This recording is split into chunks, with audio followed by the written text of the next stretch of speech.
Hey, I just saw a 1-4 and a 21 district guy doing laps together. There's this big rubbish war going on the outside and on social media about 21 district and 1-4, and I'm standing over there and I'm like, hang on a second, I'm their age and they're doing laps together like friends.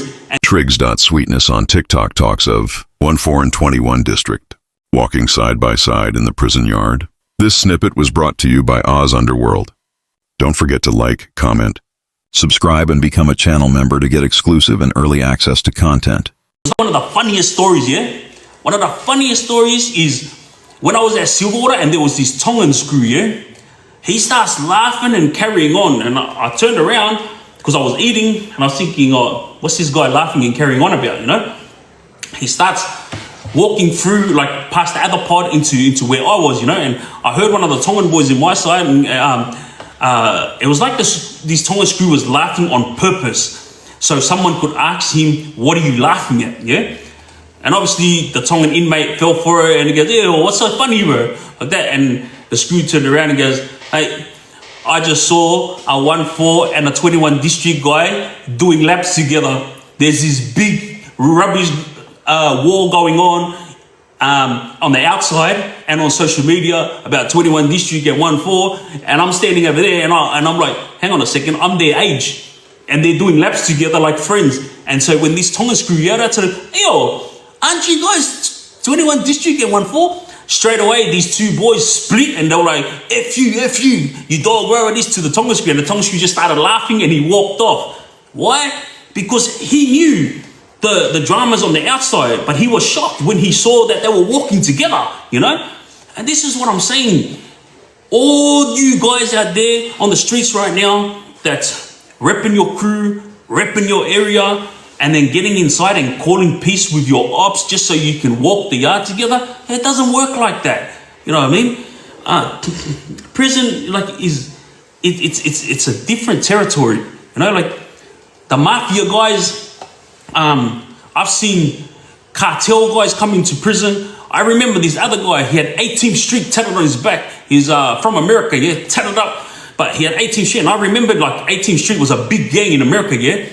And so when I was at Park Lee at 18 years old, I saw a Russian guy who's in the Russian mob. I saw Italian mafia over there, and I saw this 18th Street guy, and I was thinking, wow.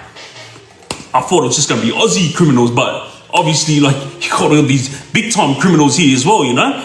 And these were the guys that you would want to network with, you know? So when everyone tells you that prison is like a university, because when you go in there, number one, you become more wise, and number two, your network in the criminal world becomes bigger. It's the truth. That's what happens. That's what happened to me. You know, I was shocked when I was at court and the judge said to me, where did you get all your money from? Blah, blah, this and blah, blah, that. And I was like, Your Honor, if you had a look at my rap sheet, I'm your typical dumb, violent islander. My whole life, I've just been a violent guy, yeah? And I said, I have never ever been a part of an organized criminal syndicate. I've never been charged with it either, yeah? And I said to the judge, I've never been charged with guns, drugs, or money. So where the hell do you think that I got that stuff? Obviously, I got it from someone who's top tier gangster. And like all of you know, on the newspapers, I explained that Mick Howie was the one that gave me the $4 million to help my guys get out of prison. And the judge wouldn't accept it because the prosecutor and the cops kept talking rubbish, saying that, Vayusu is a big gangster. Vayusu, he runs a gang, and these guys, like, they are involved in everything, shootings. Look, this is what the prosecutors were saying. Mind you, guys, there's no evidence of any of this stuff. There's no evidence of any of this stuff. Like, this is the prosecutor's way of trying to get the judge on side. And I didn't realize that in court, I couldn't yell out and say, that's bullcrap. Like, I was saying this stuff, but the judge wouldn't hear it. He didn't take